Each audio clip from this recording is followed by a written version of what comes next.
Hello everyone, I Kuldeep Sharma welcome you all to today's session of Daily News Analysis, where we are going to look at the most important news headlines from the Hindu newspaper as well as the Indian Express. So let's start with today's news. So many of the students came to me and they asked ki where is the 1st July recording from yesterday.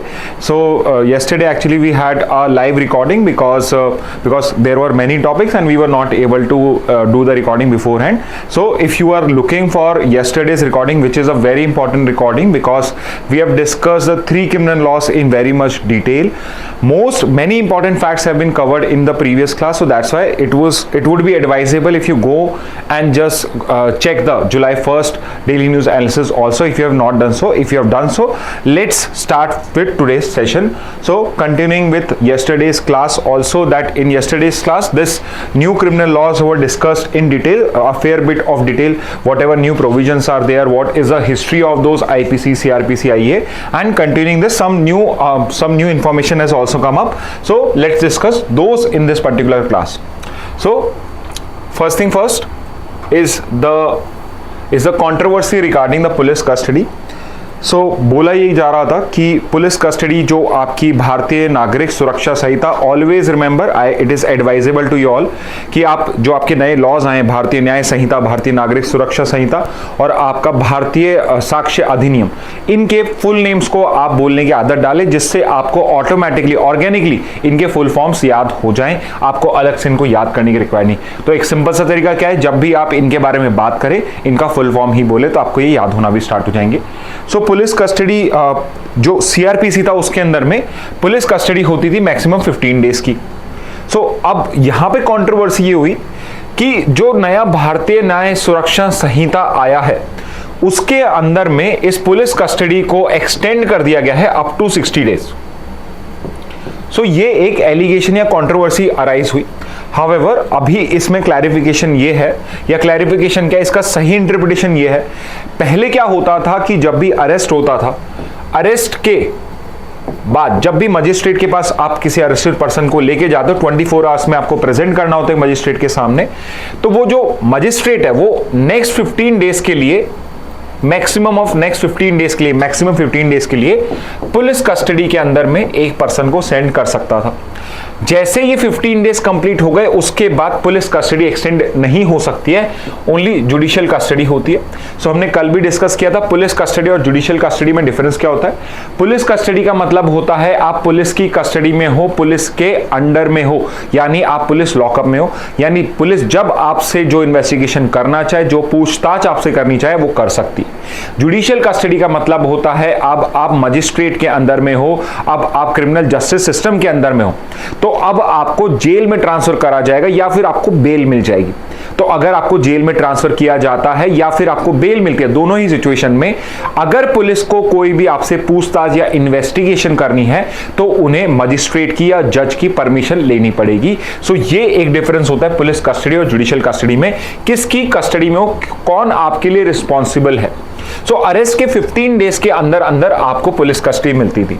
तो बहुत बार problem क्या होती थी कि बहुत सारे influential लोग, पैसे वाले लोग इस पर्टिकुलर 15 डेज के पीरियड को स्किप कर पाते थे। कैसे स्किप कर पाते थे कि फॉर एग्जांपल वो कहीं ना कहीं से बिकॉज उनके कॉन्टैक्ट्स होते थे तो किसी हॉस्पिटल में एडमिट हो गए और वहां पे क्या शो कर दिया, मेडिकल सर्टिफिकेट शो कर दिया कि मैं 15 डेज के लिए पुलिस कस्टडी में जाने के लिए, जेल में जाने के लिए हुई नहीं। तो जैसे ही 15 डे की कस्टडी का टाइम पीरियड कंप्लीट होता था पुलिस कस्टडी का, उसके कुछ दिन बाद वो अपने आप को हॉस्पिटल से बाहर निकाले थे, यानी फाइनली 15 डेज के लिए जो पुलिस के पास इन्वेस्टिगेशन टाइम होता था उसको वो स्किप कर पाते थे।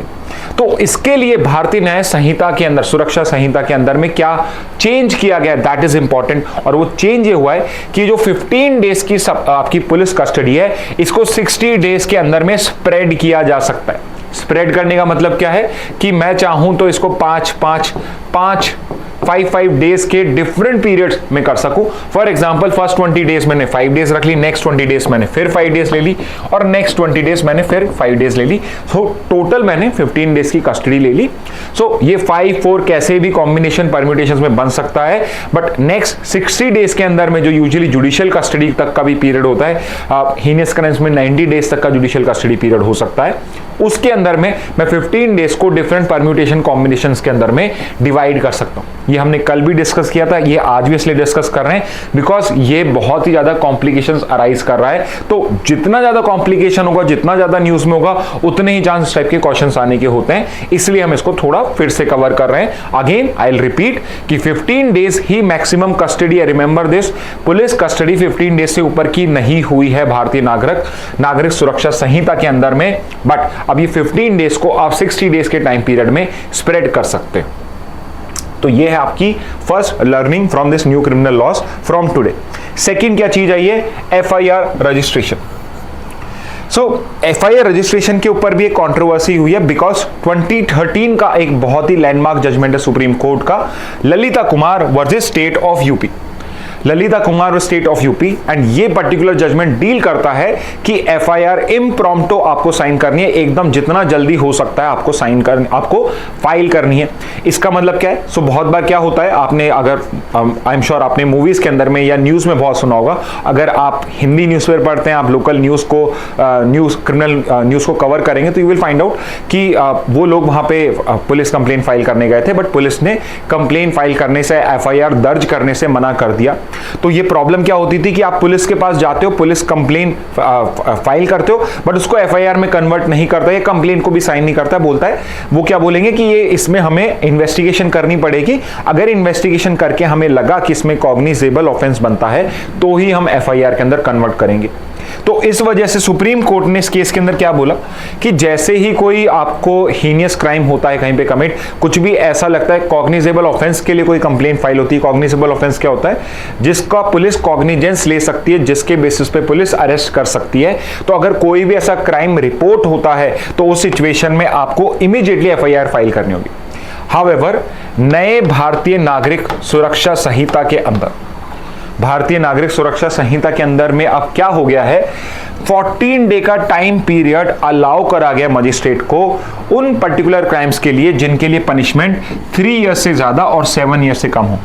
यानी कि यहां पे पुलिस को इमीडिएटली एफआईआर रजिस्टर कराना रिक्वायर्ड नहीं है। अगर कोई क्राइम ऐसा है जिसके लिए पनिशमेंट 3 से 7 ईयर्स है, उसके लिए एफआईआर रजिस्टर करने से पहले पुलिस 14 डेज का प्रीलिमिनरी इन्वेस्टिगेशन कर सकता है।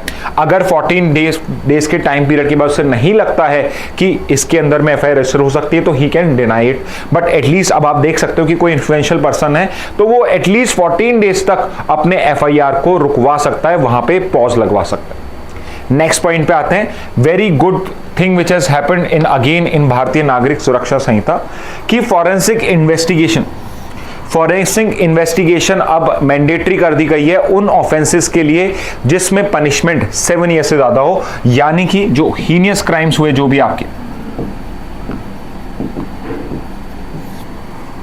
स्पेसिफिकली रेप, मर्डर, इस टाइप के जो क्राइम्स होते हैं, उनके अंदर में फॉरेंसिक इन्वेस्टिगेशन होना मैंडेटरी हो चुकी है। यानी एक और आपकी जॉब्स या एम्प्लॉयमेंट स्टार्ट हो जाएगा फॉरेंसिक इन्वेस्टिगेटर्स का, कि बेसिकली आप साइंस को यूज करके कैसे एक प्रॉपर्ली इन्वेस्टिगेशन करते हैं, वो अब मैंडेटरी हो गया फॉर ऑल दोज ऑफेंसेस जिनके अंदर में पनिशमेंट 7 ईयर्स और मोर हो। इसके अलावा 7 ईयर्स और मोर जिसमें पनिशमेंट ज्यादा होती है, उसके अंदर में भी ऑडियो विजुअल रिकॉर्डिंग यानी वीडियोग्राफिंग भी आपकी मैंडेटरी कर दी गई है। So with offences punishable with 7 years और मोर, उसके अंदर में भी आपकी ऑडियो विजुअल रिकॉर्डिंग या वीडियोग्राफी रिकॉर्डिंग मैंडेटरी हो चुकी है। So this is another important learning from this new.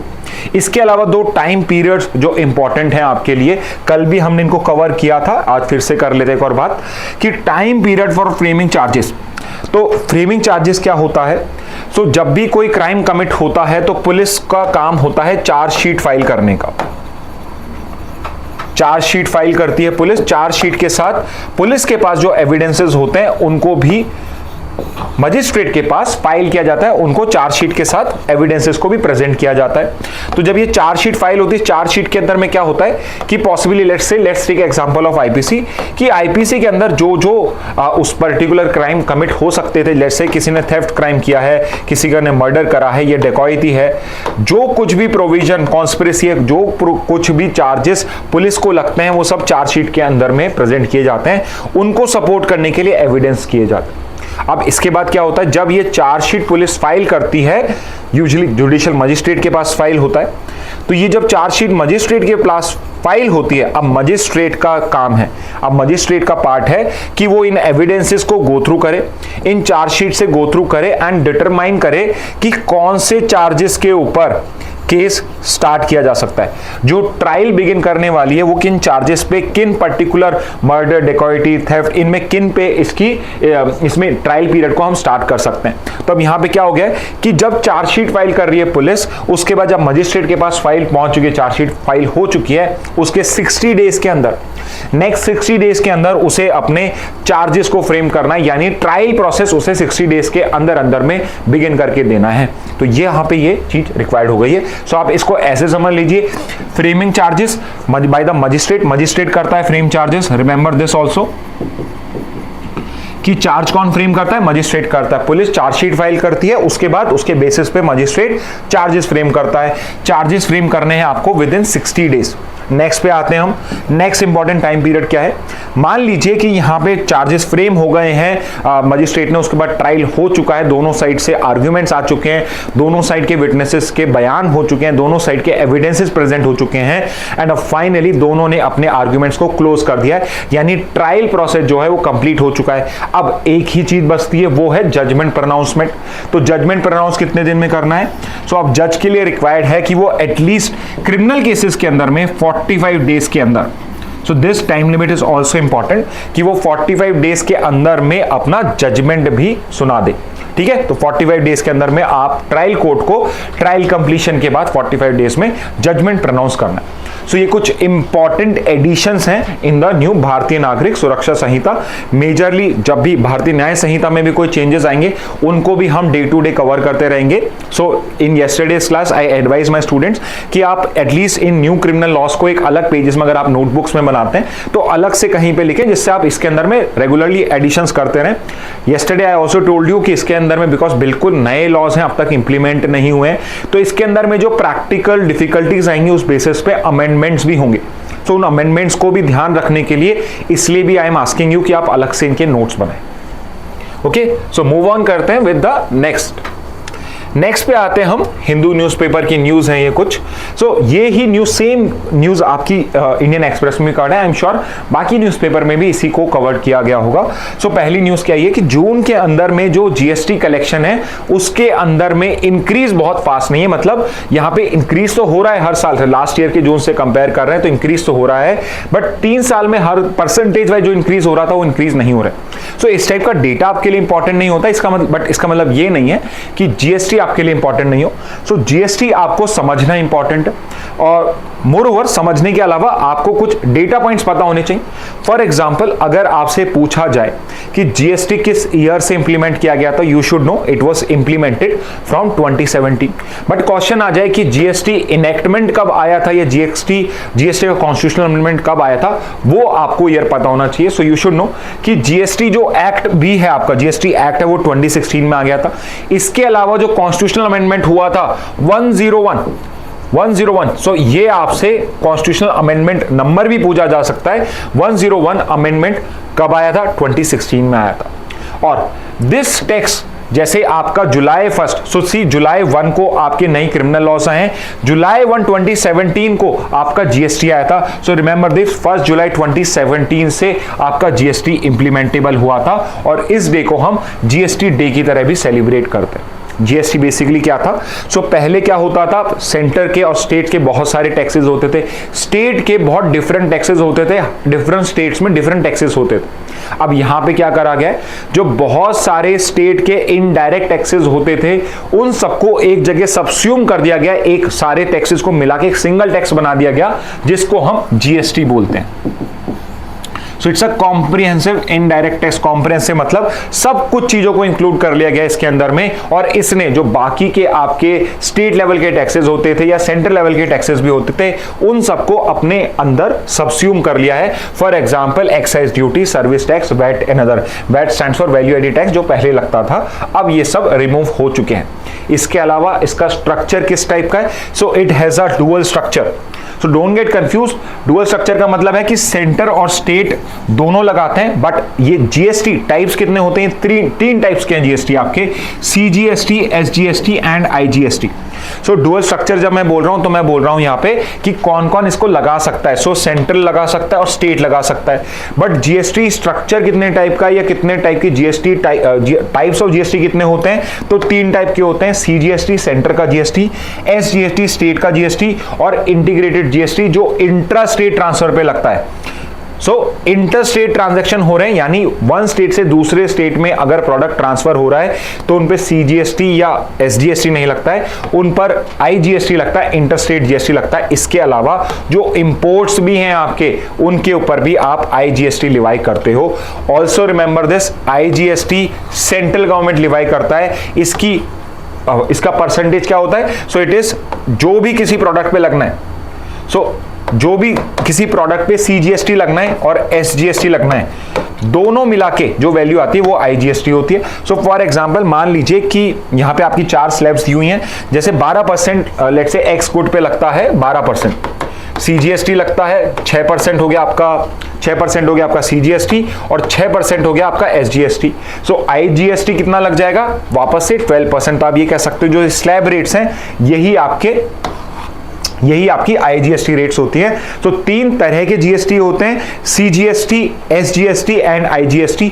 IGST किस पे लगता है? जब आप इंटर स्टेट ट्रांजैक्शन कर रहे हो, एक स्टेट से दूसरे स्टेट में ट्रांजैक्शन हो रहा हो, और इंपोर्ट्स के ऊपर भी आईजीएसटी लगता है। डोंट बिलीव कि आपके जो इंपोर्ट्स होते हैं उसके ऊपर पे आईजीएसटी नहीं लगता है, उन पे भी लगता है। इसके बाद जीएसटी की रेट्स कौन डिसाइड करता है? सेंट्रल गवर्नमेंट डिसाइड करती है, स्टेट गवर्नमेंट डिसाइड करती है, कोई और करता है। So they are decided by GST council. और जीएसटी काउंसिल के अंदर मेंबर्स कौन होते हैं, उसके अंदर में चेयरमैन कौन होता है? So remember, it is chaired by the union finance minister, not the prime minister. Union finance minister इसको चेयर करता है, और जितने भी आपकी स्टेट्स हैं उन सबके फाइनेंस मिनिस्टर इसके मेंबर्स होते हैं। State finance ministers are the members. इनका काम क्या होता है? ये टैक्स रेट्स को डिसाइड करते हैं, एग्जेम्पशंस को डिसाइड करते हैं, और थ्रेशोल्ड लिमिट फॉर जीएसटी भी डिसाइड करते हैं। बट यहां पे मैं आपको एक बहुत इंपॉर्टेंट पॉइंट बताता हूं कि ये जो जीएसटी काउंसिल करता है, ये डिसाइड करता है क्या वो मैंडेटरी है सेंटर और स्टेट को फॉलो करना? So answer would be no. GST council यहां पे रिकमेंडेशंस देता है, इसके बाद ये सेंटर और स्टेट पे डिपेंड करता है कि वो इसको फॉलो करेंगे या नहीं। सो हो सकता है जीएसटी काउंसिल ने डिसाइड करा कि पेट्रोल पे हम 28% जीएसटी लगाएंगे, और वहां पे वेस्ट बंगाल गवर्नमेंट कहती है कि नहीं, हम नहीं जीएसटी इस पे अप्लाई करेंगे, हम जीएसटी की वैल्यू ये नहीं रखेंगे। सो उस सिचुएशन में यू हैव टू अंडरस्टैंड कि सुप्रीम कोर्ट ने हमने जजमेंट में बोल रखा है कि यहां पे टैक्स लगाने की जो पावर है वो सेंटर और स्टेट गवर्नमेंट की पावर होती है। तो यहां पे सेंटर और स्टेट गवर्नमेंट डिसाइड करेंगे कि उन्हें जीएसटी काउंसिल के डिसीजन को मानना ही नहीं मानना। So you can simply say कि जीएसटी काउंसिल की रिकमेंडेशन नॉन बाइंडिंग होती है। These are non binding recommendation. बहुत बार क्या होता है, पढ़ते हुए हम पढ़ते हैं कि जीएसटी काउंसिल ने ये रेट डिसाइड करी तो अब ये रेट्स रखनी पड़ेगी, बट ऐसा नहीं होता है। ये नॉन बाइंडिंग रिकमेंडेशंस होती हैं, अगर आप नहीं फॉलो करना चाहो तो भी it is allowed. Next, tax slab. So directly इस टाइप के क्वेश्चन आ सकते हैं कि which of the following is not a tax slab in GST. So multiple tax slabs होते हैं आपके। 0% इसके अंदर मिनिमम, जो जीएसटी एग्जेम्पशन भी कह सकते हैं हम इसको, और 28 हाईएस्ट स्लैब होता है। अगेन रिमेंबर, ये 12% ऐसा नहीं होगा किसी पे 12% है तो 12% सेंट्रल जीएसटी होगा और 12% स्टेट जीएसटी होगा। 12% का मतलब है 6%, 6% of central share and 6% of the state share. Similar is the case with other also. 5 का मतलब 2.5, ठीक है। तो इस टाइप से, but you should also remember कि कुछ ऐसे आइटम्स हैं जो जीएसटी आने के बाद भी जिनको हमने अभी तक जीएसटी के अंदर इंक्लूड नहीं करा है। फॉर एग्जांपल, पेट्रोल के ऊपर पहले भी वैट लगता था, आज भी पेट्रोल प्रोडक्ट्स पे स्टेट गवर्नमेंट्स वैट लगाती रहती हैं। सो रिमेंबर दिस, पेट्रोल और पेट्रोल के प्रोडक्ट्स, आपके कैरोसिन हो गया, आपका डीजल हो गया, आपका नेचुरल गैस हो गया, ये सारे के सारे, इवन इंक्लूडिंग नेचुरल गैस, उनके ऊपर पे जीएसटी नहीं लगता है। सेकेंड इंपॉर्टेंट, इलेक्ट्रिसिटी के ऊपर भी जीएसटी नहीं लगता है। जो पुराने टैक्सेस थे आपके सेंट्रल स्टेट के, वही लगते हैं। And alcohol for human consumption, जो अल्कोहल ड्रिंक करी जाती है उसके ऊपर पे भी जीएसटी नहीं लगता है। रिमेंबर, अल्कोहल दो टाइप का होता है, एक ह्यूमन कंजम्पशन के लिए और एक इंडस्ट्रियल यूज के लिए। If you remember our some previous classes जहां पे हमने हूच ट्रेजेडी के बारे में बात किया था, हूच ट्रेजेडी के बारे में, जिसकी वजह से, जिसकी कंजम्पशन की वजह से बहुत लोगों की डेथ हो गई थी। तो इस हूच ट्रेजेडी में हमने करा था कि अल्कोहल को वो प्योरीफाई जब कर रहे होते हैं तो उसमें इथेनॉल से पहले मिथेनॉल बन जाता है, और मिथेनॉल एक इंडस्ट्रियल अल्कोहल है। सो मिथेनॉल के प्रोडक्शन के ऊपर पे आपको जीएसटी पे करना पड़ता है, बट इथेनॉल या अल्कोहल फॉर ह्यूमन कंजम्पशन के लिए आपको जीएसटी पे नहीं करना पड़ता है। So remember, these three are exempted और these are not under GST. Not exempted, exempted का मतलब होता कि जीएसटी में तो आते हैं बट उनके ऊपर कोई टैक्स नहीं लगता। यहां पे they are outside GST, they are outside GST. Next पे आते हैं थ्रेशोल्ड लिमिट्स। थोड़ा सा कॉम्प्लिकेटेड हो जाता है कई लोगों के लिए, बट यहां पे हमने कुछ ऐसे भी प्रोवाइड करा है कि जो स्मॉल बिजनेसेस हैं जिनका एनुअल टर्नओवर का मतलब होता है प्रॉफिट्स नहीं, सेल्स, टोटल सेल्स जो है उनकी साल भर की वो 40 लाख रुपीस से कम हो। अगर 40 लाख रुपीस से कम हो और 20 लाख रुपीस से कम हो नॉर्थ ईस्ट स्टेट में, यानी वो जो टोटल बिजनेस कर रहे हैं साल भर के अंदर में वो 39.99 थाउजेंड रुपीस का, 39,99,000 का है, यानी लेस देन 40 लाख का है, तो उनको जीएसटी के अंदर रजिस्ट्रेशन रिक्वायर्ड नहीं है। वो जैसा पहले अपना बिजनेस कर रहे थे उसी तरीके से कर सकते हैं। अभी क्या होता है, जीएसटी के बाद आपको इस पर्टिकुलर नेटवर्क के ऊपर में रजिस्टर करना होता है, आपको एक जीएसटी नंबर मिलना कंपलसरी है। यानी अगर आप 40 लाख से ऊपर का बिजनेस करते हैं, टर्नओवर करते हैं, तो आपको जीएसटी के अंदर आना मैंडेटरी होता है। Finally, what is the GST network? It is the IT backbone for GST implementation. तो जीएसटी के रिगार्डिंग आपको जो भी काम करना हो, आपको रजिस्ट्रेशन कराना है, आपको टैक्स फाइलिंग करनी है, आपको कोई डिस्प्यूट रेज करना है, सब कुछ आप जीएसटी नेटवर्क के ऊपर, यानी एक टाइप से ये जीएसटी का पोर्टल है, वन विंडो पोर्टल या वन स्टॉप पोर्टल है आपका जीएसटी का, जहां पे आप सारी डिटेल्स या सारी इंफॉर्मेशन यहां से ले सकते हो। सो ये कुछ इंपॉर्टेंट फैक्ट्स है regarding GST. For your benefit we try कि हम आपको सारा कंटेंट यहां पे भी देख सकें, जिससे आप पॉज करके अगर आपको देखना हो तो आप इजीली इसको नोट डाउन कर सकें। कभी कोई पॉइंट आपको समझ में नहीं आए सो आप कमेंट बॉक्स में उसको मेंशन कर सकते हैं। Whenever we would have our next class, उस नेक्स्ट क्लास के अंदर में हम उन पॉइंट्स को, या वहीं पर आप कमेंट बॉक्स में भी हम आपके आंसर देंगे। सो मूव ऑन करते हैं नेक्स्ट के ऊपर पे। Government undecided on deadline to fix boundaries for census. So India को हर 10 साल के अंदर, डेसीनियल, हर 10 साल के अंदर में एक सिस्टमैटिक सिंक्रोनाइज सेंसस करना होता है। Synchronise डेसीनियल census. सो ये न्यूज में आपको समझाता हूं पहले तो कि इसके अंदर में ये डेडलाइन क्या है। सो अगर आपको कोई सेंसस करना है तो उससे पहले रिक्वायर्ड होगा कि अगर कोई जैसे राजस्थान अगर स्टेट है, उसके अंदर में कहीं पे जयपुर है, कहीं पे अलवर है, कहीं पे जोधपुर है, कहीं पे जैसलमेर है। अब यहां पे इट इज पॉसिबल कि अगर स्टेट गवर्नमेंट चाहे तो वो इनकी बाउंड्रीज चेंज कर सकती है। जैसे हम कई बार सुनते हैं कि पहले हमारा वाला जो गांव था या हमारा जो शहर था उसके अंदर में ये वाला विलेज आता था, अब ये विलेज उस पर्टिकुलर एरिया में मिला दिया गया।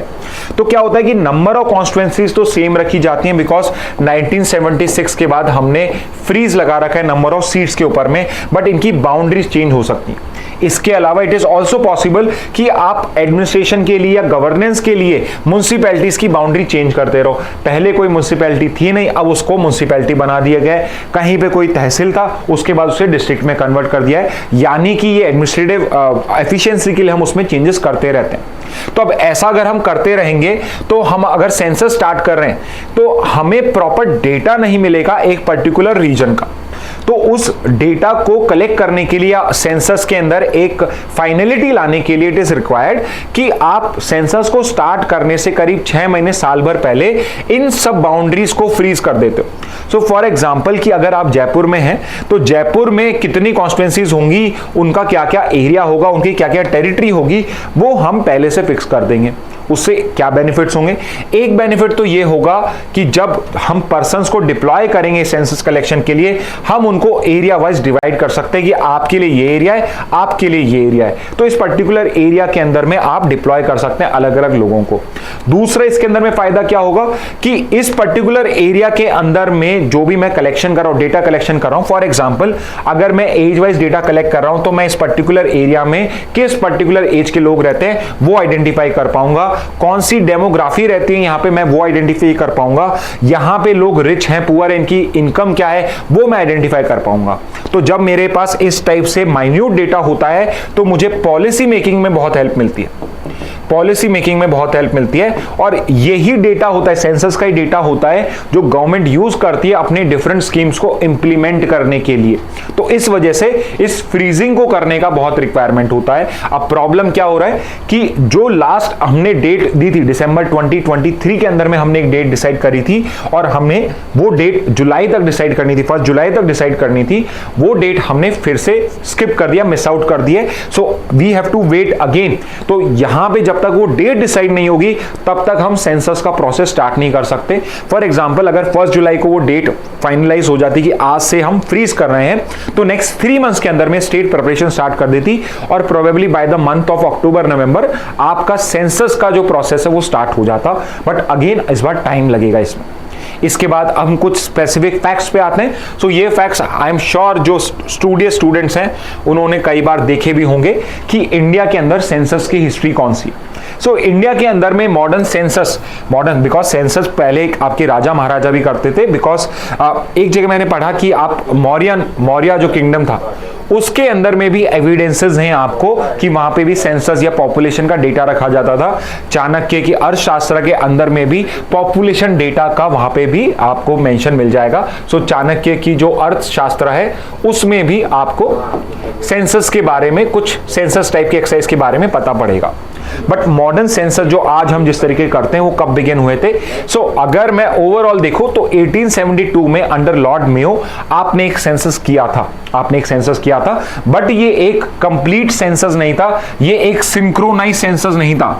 सिंक्रोनाइज सेंसस क्या होता है?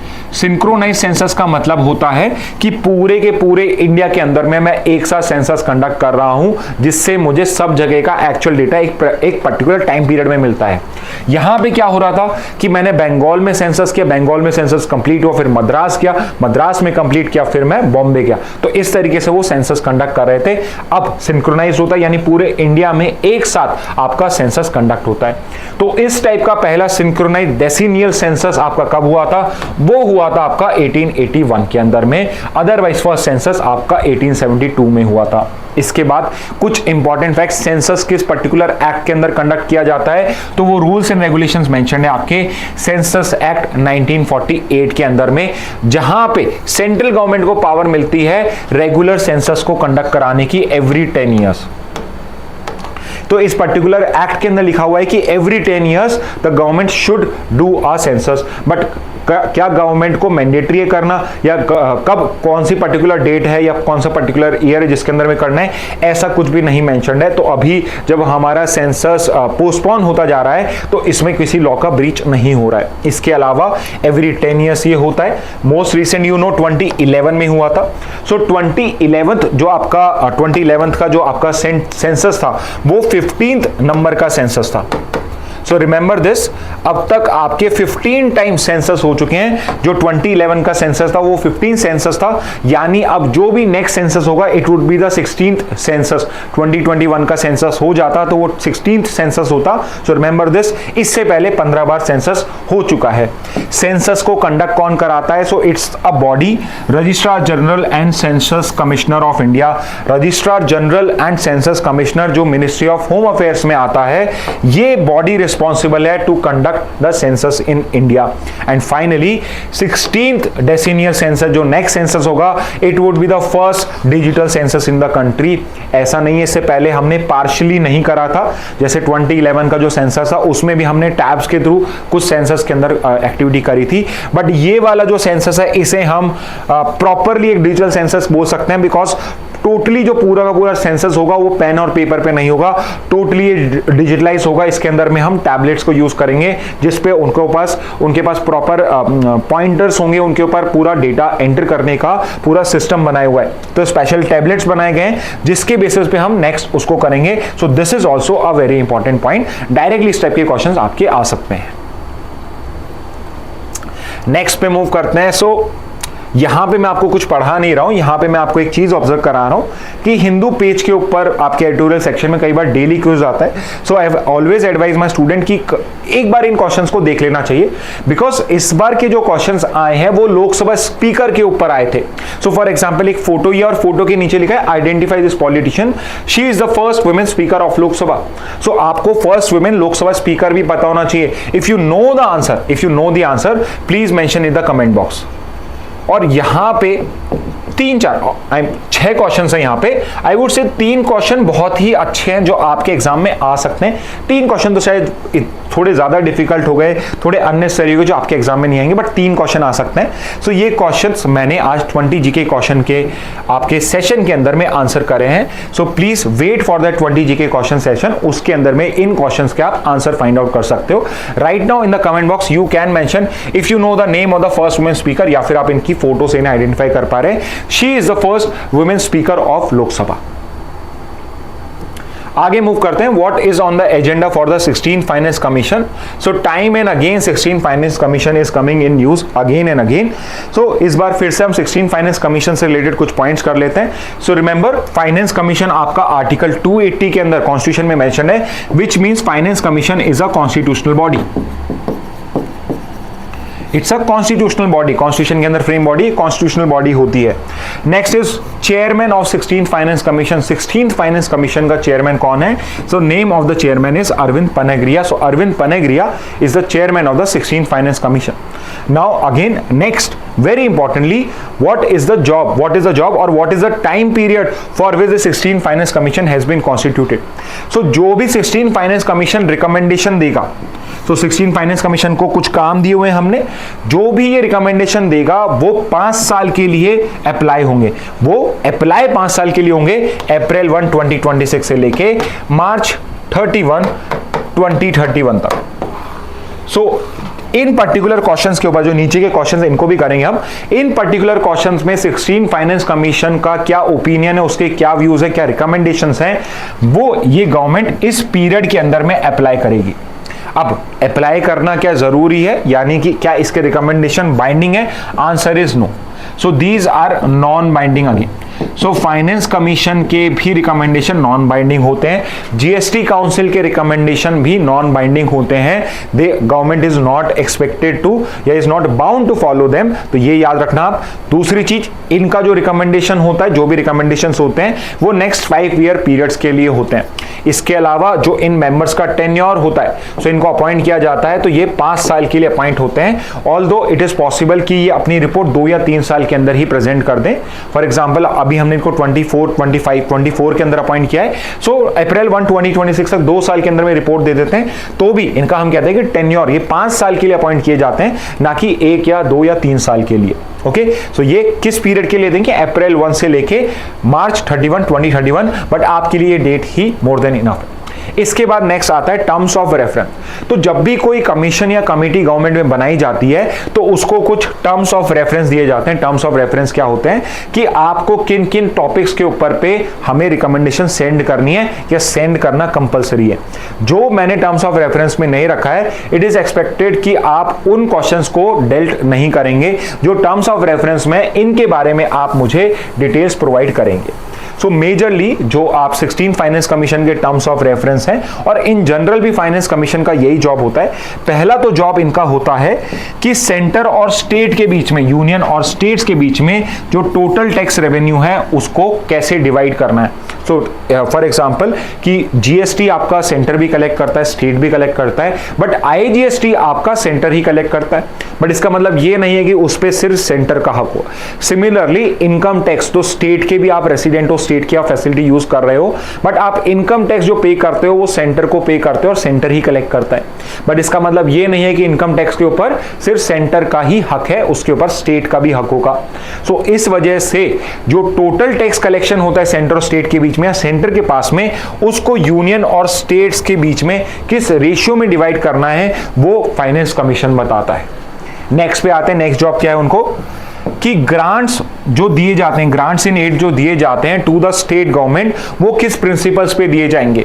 सो टैक्स डिवोल्यूशन के बाद इट इज पॉसिबल कि कुछ स्टेट्स को कुछ ज्यादा पैसे की रिक्वायरमेंट हो because of poverty, because of lack of या वीक हेल्थ इंडिकेटर्स या वीक ह्यूमन डेवलपमेंट इंडिकेटर्स। अगर कोई स्टेट थोड़ी ज्यादा पुअर पोजिशन में है या बिकॉज ऑफ नेचुरल डिजास्टर कोई स्टेट्स के अंदर में कोई बड़ी ट्रेजेडी हुई है, तो उस केसेस के अंदर में किन प्रिंसिपल्स पे, क्या प्रिंसिपल्स आपको फॉलो करने हैं जब आप इस एड को दे रहे हो स्टेट्स को, वो भी फाइनेंस कमीशन बताता है। और थर्ड क्या है कि जब आप 73rd and 74th constitutional amendment act लाए, आपने पंचायत एंड म्युनिसिपैलिटीज को कॉन्स्टिट्यूशनल स्टेटस दे दिया, यानी हर स्टेट के अंदर में पंचायत और म्युनिसिपैलिटीज होना जरूरी है। अब पंचायत एंड म्युनिसिपैलिटीज को पैसा कहां से मिलेगा? सो पंचायत म्युनिसिपैलिटीज को पैसा मिलता है consolidated fund of the states, जो जैसे आपका कंसोलिडेटेड फंड ऑफ इंडिया होता है जो सेंटर के पास होता है, हर स्टेट का कंसोलिडेटेड फंड ऑफ स्टेट होता है। और इस कंसोलिडेटेड फंड ऑफ स्टेट्स में से पैसा स्टेट गवर्नमेंट को म्युनिसिपैलिटीज और पंचायत को देना होता है। जो भी पंचायत और म्युनिसिपैलिटीज की जॉब है उसको कंप्लीट करने के लिए state government consolidated fund of state में से पैसा देता है। तो किस तरीके से स्टेट्स अपना कंसोलिडेटेड फंड ऑफ स्टेट को इंक्रीज कर सकते हैं, उसके लिए क्या क्या रिकमेंडेशन पॉसिबल मेजर्स हो सकते हैं, वो यहां पे फाइनेंस कमीशन रिकमेंड करता है। तो ये तीनों के तीनों टर्म्स ऑफ रेफरेंस हैं आपके 16th फाइनेंस कमीशन के लिए भी। इसके अलावा लास्ट फाइनेंस कमीशन का एटलीस्ट आपको चेयरमैन पता होना चाहिए। सो लास्ट फाइनेंस कमीशन का चेयरमैन थे N K. Singh. N K. Singh was the chairman of the 15th finance commission and इन्होंने जो सेंटर स्टेट का टैक्स रेशियो बताया था वो था 41% to the states. So 14th finance commission ने 42% बताया था। 15 फाइनेंस कमीशन ने because Jammu and Kashmir state से यूटी बन गया था तो स्टेट का शेयर 41% कर दिया था, यानी कि 59% आपका सेंटर रखेगा पैसा, 41% पैसा जो होगा टोटल टैक्स का वो आपका स्टेट के पास चला जाएगा। अब लेट्स सी 16 फाइनेंस कमीशन 26 से पहले उसको रिपोर्ट देनी है तो वो क्या बताता है कि आप किसको कितना टैक्स शेयर मिलेगा। इसके अलावा ये दोनों भी उसके टर्म्स ऑफ रेफरेंस हैं तो उन्हें इन सब के बारे में भी इंफॉर्मेशन प्रोवाइड करनी पड़ेगी। नेक्स्ट पे आते हैं हम। सो इस बार पार्लियामेंट का सेशन चल रहा है, इस टाइम में प्रेजेंट सेशन कौन सा है? सो अभी प्रेजेंटली आपका मॉनसून सेशन चल रहा है। So again a question for you कि इंडियन पार्लियामेंट 3 टाइप के सेशंस करती है, 3 टाइप के सेशंस करती है। एक आपका फरवरी के अराउंड होता है, एक आपका जुलाई में होता है, एक आपका नवंबर या दिसंबर के अराउंड होता है। सो अभी मैंने आपको बताया कि ये वाला आपका मॉनसून सेशन चल रहा है। This is your monsoon session. So what is the name of the first session of the year and what is the name of the last session of the year? So इस monsoon session के अलावा और दूसरे 2 कौन से session होते हैं? Mention it in the comment box अगर आपको पता है तो। अब यहाँ पे एक पर्टिकुलर न्यूज आइटम आया है जिसमें Rahul Gandhi who is a leader of opposition in Lok Sabha and Rajnath Singh who is your defence minister, they were fighting in parliament, they were having argument in parliament over compensation for Agniveer. So Agniveer आपकी एक scheme government लेकर आई थी, Agnipath scheme.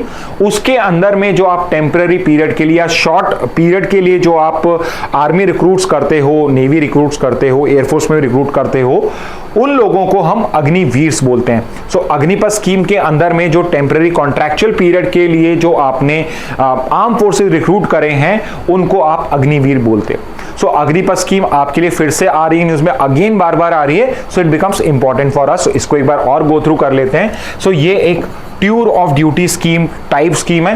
Tour of duty आपके US में start हुआ था, यानी कि वहां पे एक सिविलियन जो एक full time professional army soldier नहीं है, वो भी अगर कहीं पे जाके सर्विस देना चाहे तो वो आर्मी ज्वाइन करके अपनी सर्विस दे सकता है। तो ये स्कीम अग्निपथ स्कीम हमने कब स्टार्ट करी थी? सो रिमेंबर द ईयर 2022 के अंदर में हमने अग्निपथ स्कीम को स्टार्ट किया था। इसके अंदर में हम क्या कर रहे हैं? इसके अंदर में हम रिक्रूट कर रहे हैं वो लोग या वो आर्मी सोल्जर्स जो ऑफिसर रैंक से नीचे हैं। सो ऑफिसर रैंक के जो रिक्रूटमेंट है, जो बेसिकली आप एनडीए का एग्जाम होता है, नेशनल डिफेंस एकेडमी का एग्जाम, या सीडीएस का एग्जाम होता है, कंबाइंड डिफेंस सर्विसेज एग्जाम, ये एग्जाम्स होते हैं ऑफिसर रैंक्स वाले लोगों के लिए। तो आपको आर्मी में जाना हो, नेवी में जाना हो, एयरफोर्स में जाना हो, तो आप इन दो एग्जाम्स को देते हो for officers.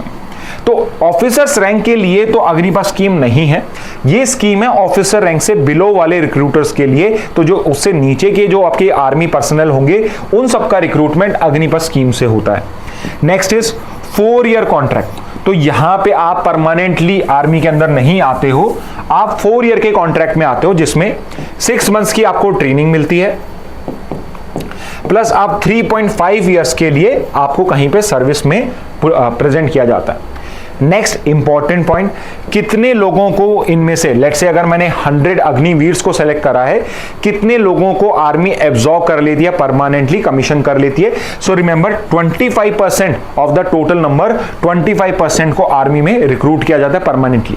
Next, what is the age limit to apply for this Agnipath scheme? So the age limit is 17.5 to 21 years. Please pay attention, यहां पे कई जगहों पे यू विल सी कि 22 या 23 लिखा हुआ है। सो जब ये स्कीम लॉन्च हुई थी तो कुछ ऐसे लोग भी थे जो 21 की एज लिमिट को क्रॉस कर चुके थे। So as a one time measure हमने 22 में जब इसको स्टार्ट किया था, तब हमने एक बार का एक कंपनसेशन दिया था, इसमें एज रिलैक्सेशन दी थी, बट अब इसकी एज लिमिट 17.5 से 21 ही। नेक्स्ट पे आते हैं हम। नेक्स्ट इज योर सेवा निधि फंड। तो जो आपके 25% रिक्रूट हो गए, ये तो परमानेंट हो चुके हैं। इसके अलावा जो 75% रिक्रूट नहीं हुए हैं और जिनको 4 साल के बाद उनमें अग्निपथ स्कीम से उनका टेन्योर कंप्लीट हो जाएगा, कॉन्ट्रैक्ट कंप्लीट हो जाएगा, उन लोगों को गवर्नमेंट वन टाइम फंड देगी। So it's a one time fund of 11.71 lakh. सो 11.71 लाख रुपए उसको जब उसका टेन्योर कंप्लीट होता है उनको मिल जाएगा। Last point, life insurance for duty period. So let's say अगर किसी अग्निवीर की इस पीरियड के अंदर में डेथ हो जाती है तो उसको यहां पे लाइफ इंश्योरेंस मिलता है 1 करोड़ का, यानी उसकी जो फैमिली होती है उसको 1 करोड़ का कंपनसेशन मिलेगा, apart from whatever time period he has serve in that army in that place. उस सेवा निधि फंड से भी उसको पैसा मिलेगा ही। तो इस पर्टिकुलर कंपनसेशन को लेते हुए कि अगर किसी की डेथ हो जाती है, अगर किसी की लिम्स का लॉस हो जाता है, अगर किसी का एक्सीडेंट हो जाता है, अगर कोई इल हेल्थ की वजह से कंटिन्यू नहीं कर पाता है, तो उस सिचुएशन में इनको क्या कंपनसेशन मिलेगा, इसके ऊपर ही डिबेट चल रहा था। तो इस वजह से हम अग्निपथ स्कीम को भी गो थ्रू कर रहे हैं। अब कुछ इंडियन एक्सप्रेस की न्यूज गो थ्रू करते हैं। सो यहां पे न्यूज आई है कि यूएस के सुप्रीम कोर्ट ने ट्रम्प को एब्सोल्यूट इम्यूनिटी ग्रांट करी, यानी उनके प्रेसिडेंट को एब्सोल्यूट इम्यूनिटी है उनके ऑफिशियल एक्ट्स के लिए। तो यहां पे ये न्यूज इतनी इंपॉर्टेंट नहीं है जितना हमें जानना ये इंपॉर्टेंट है, क्या इंडिया के अंदर में भी कोई एब्सोल्यूट इम्यूनिटी मिलती है क्या प्रेसिडेंट या गवर्नर को? सो वो आंसर आपको कॉन्स्टिट्यूशन में मिलता है। कॉन्स्टिट्यूशन के अंदर आर्टिकल 361 है, आर्टिकल 361 है जो स्पेसिफिकली कहता है कि ऑफिशियल एक्ट्स के लिए प्रेसिडेंट, गवर्नर या पहले जिसे राज प्रमुख कहा जाता था गवर्नर को, उनको एब्सोल्यूट इम्यूनिटी है, यानी कि उनके अगेंस्ट में केस फाइल नहीं हो सकता, उन्हें अकाउंटेबल नहीं किया जा सकता है कोर्ट ऑफ लॉ के अंदर में जो वो ऑफिशियल एक्ट कर रहे हैं। इसका मतलब लेकिन ये नहीं है कि अगर प्रेसिडेंट के ऑफिस से कोई गलती होती है तो कोई केस ही फाइल नहीं हो सकता है। आप केस फाइल कर सकते हो, बट आप गवर्नमेंट ऑफ इंडिया या स्टेट गवर्नमेंट को केस फाइल करोगे।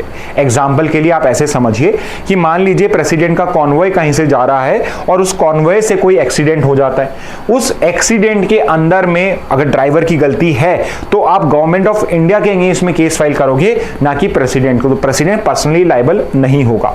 थर्ड चीज, very importantly, criminal proceedings personal act के लिए क्या स्टार्ट की जा सकती हैं?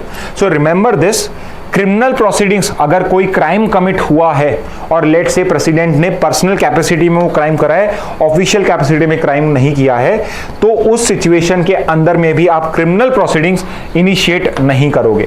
सो जब तक वो लोग प्रेसिडेंट के ऑफिस में, गवर्नर के ऑफिस में बैठे हुए हैं, तब तक उनके अगेंस्ट में क्रिमिनल प्रोसीडिंग स्टार्ट नहीं की जा सकती। सो लेट से कि प्रेसिडेंट ने अगर मर्डर कर दिया किसी का, लेट से उनकी अपने हस्बैंड या वाइफ से फाइट हो गई और उसमें उन्होंने उसका मर्डर कर दिया, तो उस सिचुएशन में जब तक वो प्रेसिडेंट या गवर्नर है तब तक आप उनके अगेंस्ट में केस फाइल नहीं करोगे।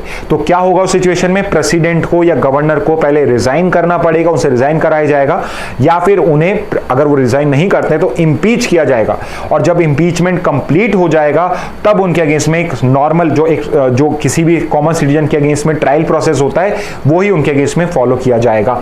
तो ये चीज भी आपको समझनी जरूरी है कि जब वो ऑफिस में है तो चाहे उनका पर्सनल केस हो चाहे ऑफिशियल केस हो, क्रिमिनल प्रोसीडिंग्स उनके अगेंस्ट नहीं होंगी। इसके अलावा उनके अगेंस्ट में कोई अरेस्ट का या सर्च का वारंट भी इशू नहीं हो सकता है जब वो प्रेसिडेंट या गवर्नर हो। तो हो सकता है प्रेसिडेंट बनने से पहले उन्होंने कोई क्राइम कमिट करा हो जिसके बेसिस पे उनके अगेंस्ट में अरेस्ट की प्रोसीडिंग स्टार्ट हो रही हो। तो रिमेंबर दिस कि जब तक वो ऑफिस में ना तो उन्हें अरेस्ट किया जा सकता है ना उन्हें इंप्रिजन किया जा सकता है, और ये उसके ऑफिस की सैंक्टिटी के लिए हम ऐसा उनको प्रोविजन प्रोवाइड करते हैं कि जब तक वो ऑफिस के अंदर में उनको अरेस्ट नहीं किया जा सकता, इंप्रिजन नहीं किया जा सकता। इसके अलावा what is the rule regarding civil proceeding? So again अगर ऑफिशियल एक्ट है तो सिविल प्रोसीडिंग्स आप गवर्नमेंट ऑफ इंडिया के अगेंस्ट करोगे, बट अगर पर्सनल कैपेसिटी में कोई सिविल प्रोसीडिंग, मान लीजिए प्रेसिडेंट ने पहले कोई फ्रॉड कमिट किया था when he was not president, या let's say as a president उन्हें पर्सनल कैपेसिटी में कहीं पे कोई फ्रॉड कमिट करा है, तो उनके अगेंस्ट में सिविल प्रोसीडिंग स्टार्ट की जा सकती है, but there is a requirement to serve a notice. तो पहले उनको 2 मंथ्स का नोटिस देना पड़ेगा, 2 मंथ्स के नोटिस में सारी डिटेल्स देनी पड़ेगी, उसके बाद आप सिविल प्रोसीडिंग स्टार्ट कर सकते हो। So remember this point also कि सिविल प्रोसीडिंग्स भी आप कर सकते हो उनके अगेंस्ट में, बट 2 मंथ्स का नोटिस देना पड़ेगा।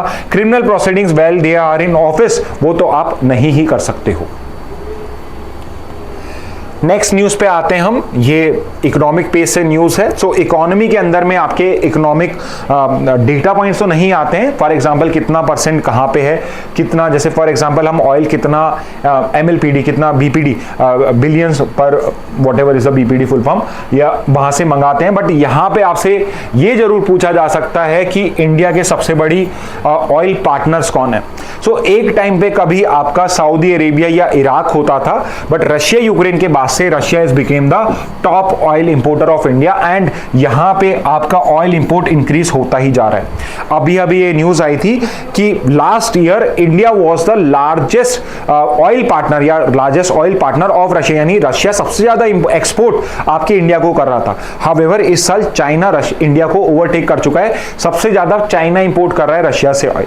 हाउएवर इंडिया के जब इंपोर्टर्स की बात करते हैं हम कि इंडिया कहां से ऑयल इंपोर्ट कर रहा है, सो फर्स्ट पे रशिया है, सेकंड इराक हो चुका है, और थर्ड पे सऊदी अरेबिया है।